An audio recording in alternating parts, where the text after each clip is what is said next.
Hey, good morning everybody. Today is Thursday, August 25th, 2016. My name is Cliff Backus, and this is your pushbuttonstocktrading.com daily video market review.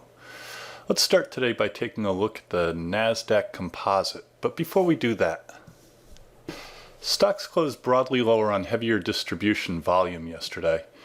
The S&P 500 closed down 52/100%, closing at 2175 and near the low of its daily trading range, a bearish close. The 2175 area has acted as support for the S&P recently. The Nasdaq closed 0.81% lower, undercutting recent support in the 5232 area, but finding temporary support at its long-term trend line. The Nasdaq closed at 5217 and near the bottom of its daily trading range. Yesterday was a significant distribution day for both the S&P and the Nasdaq, and it had a feeling of a short-term top. Distribution, or high-volume selling, is a sign that the institutional traders that move the markets are unloading stock. Too much distribution over a short period of time can indicate that an uptrend is in trouble. Our market timing model on both the Nasdaq and the S&P is on a buy signal. A buy signal indicates that both aggressive and conservative traders can buy, but we shouldn't be increasing margin at this point. That noted, the S&P is starting to show signs of rolling over. Yesterday, its 10-day simple moving average began to slope downward. That's one of the 4 criteria for a don't buy signal. The distribution yesterday caused Investors.com to change its outlook from a confirmed uptrend to an uptrend under pressure, with 6 distribution days on the S&P 500 and 5 on the Nasdaq.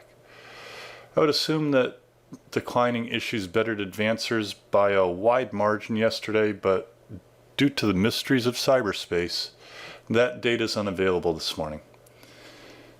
New highs bettered new lows, but the margin has been consistently narrowing recently, and the new high, new low indicator, a secondary indicator, is on a sell signal. Small capitalization stocks bettered large yesterday and continue to outperform on a 10-day moving average basis. The bulls prefer to see small caps outperform. We remain on a buy signal on both the S&P and the Nasdaq, but our buy signal is seeing signs of strain recently. We're overdue for a correction, but for now, we continue to watch and wait for the market to pick a direction. Traders can be fully invested, but as always, should have their stops in place and current. Okay, yesterday, the Nasdaq was down 42.39 points, or 0.81%. We closed at 2117. Note, we undercut this support level in the 5132 area, but we held support at this long-term trend line.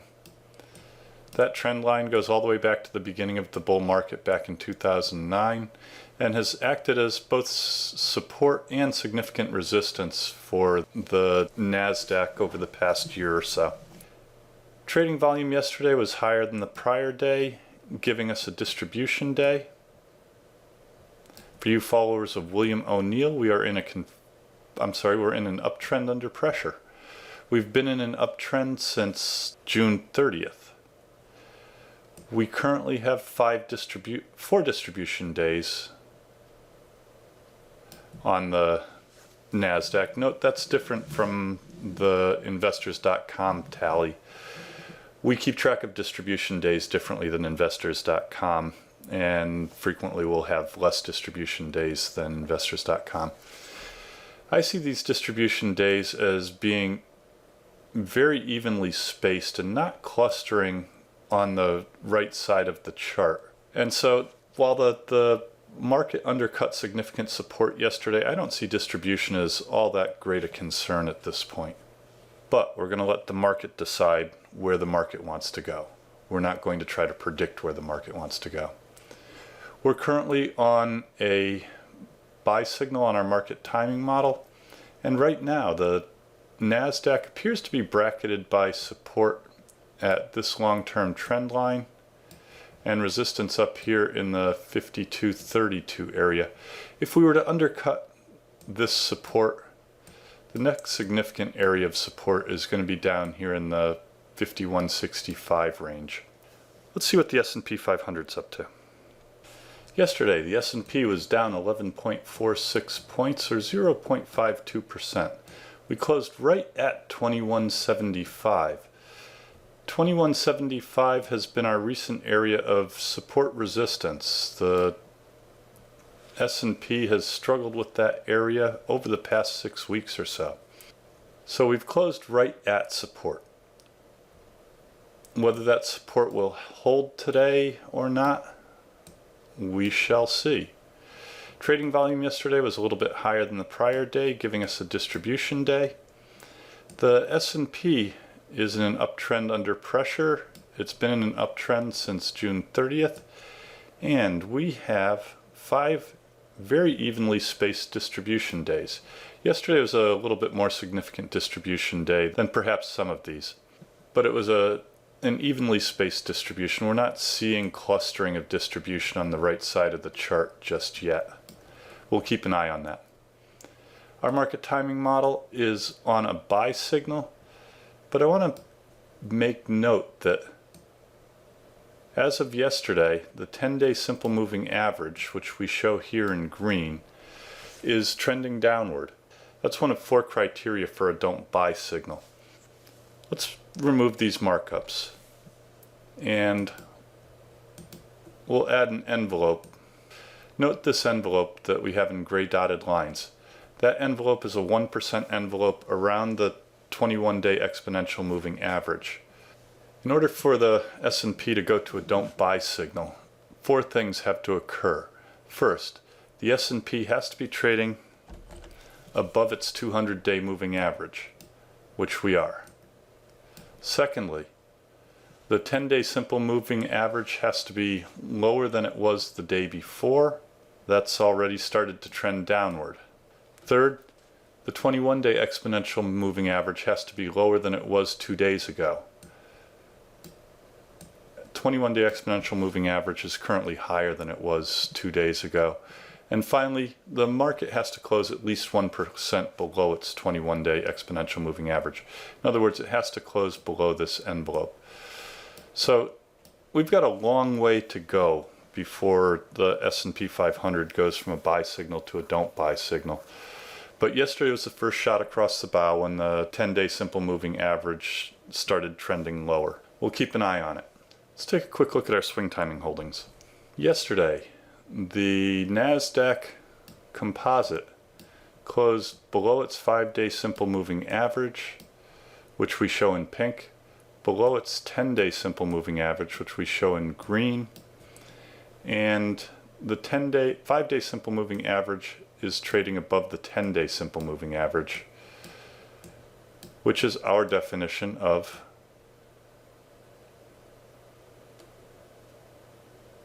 a swing timing model trending negative. That noted, let's take a look at our holdings. We currently hold NTES, which we bought on the break above this mini consolidation in the $210 area. We hold DPZ, which we bought on the break above this consolidation in the $149 area. And yesterday, we were stopped out of COHR when it closed below its 5-day simple moving average, which we show here in pink. And we were stopped out of Mobileye on a 3% stop. And finally, let's take a look at our position trades. We currently hold 6 positions, which is quite a few. Generally, we want to hold no more than 5 positions. And so we're going to be looking for an opportunity to shed at least 1 position. We currently hold Alibaba, which we bought out of this cup and handle base on this breakaway gap. We have a stop on Alibaba at 86.94. Next we have ACIA, which we bought on the break above this IPO base. It's currently trading at 101.95, which is down about 14% from its closing high. If ACIA was to trade 15% below its closing high, we would sell half the position, take our profit in half the position. Next we have MaxLinear, MXL, which we bought on a bounce from this 200-day moving average. Right now MaxLinear has a stop at $16.21. Next we have ZBH.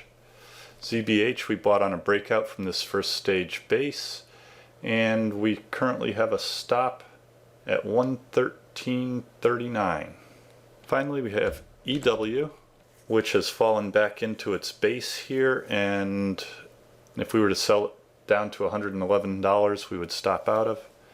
And Mobileye, MBLY.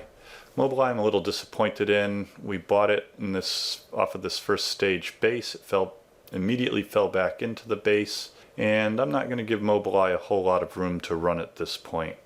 If we don't see some sort of advance out of Mobileye today, I suspect that we'll sell it preemptively. Finally, yesterday, LN closed back in its IPO base. In other words, we had a pivot point up here at $44.49. We bought the stock as it broke through that pivot point. With an IPO base is a much more aggressive basing formation, and so we're not going to give it as much latitude as we might give other stocks.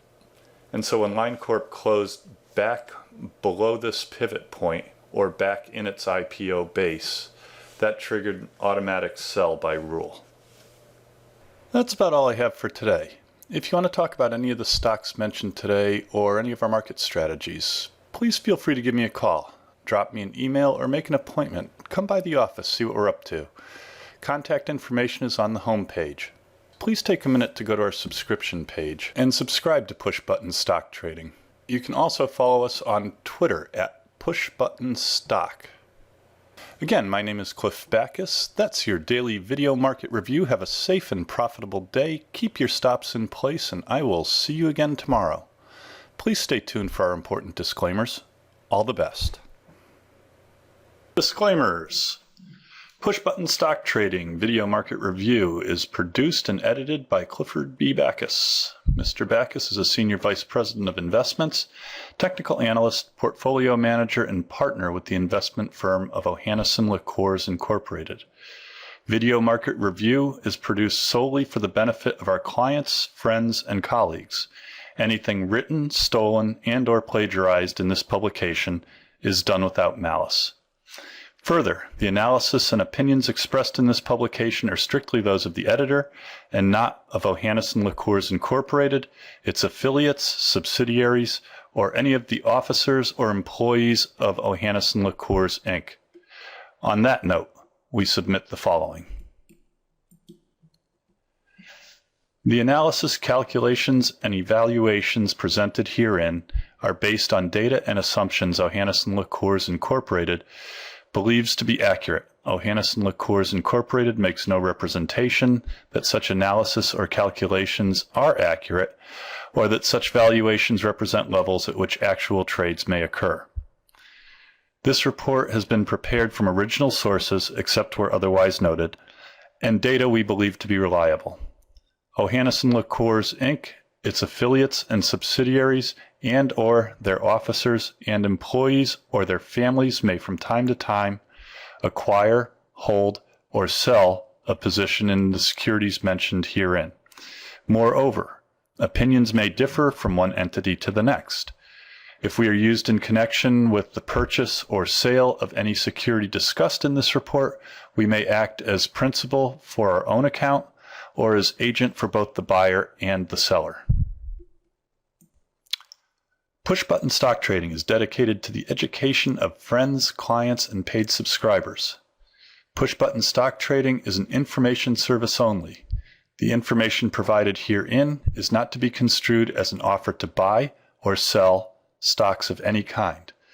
Push Button Stock Trading is created to aid subscribers in making informed investment decisions based wholly or in part on technical analysis. It's possible that at this time or some subsequent date, the editors of Push Button Stock Trading may own, buy, or sell the investments presented. All investors should consult a qualified professional before making any investment. The information provided has been obtained from sources deemed to be reliable, but it is not guaranteed as to the accuracy or completeness. The editors of Push Button Stock Trading make every effort to provide timely information to subscribers, but cannot guarantee specific delivery times due to factors beyond our control.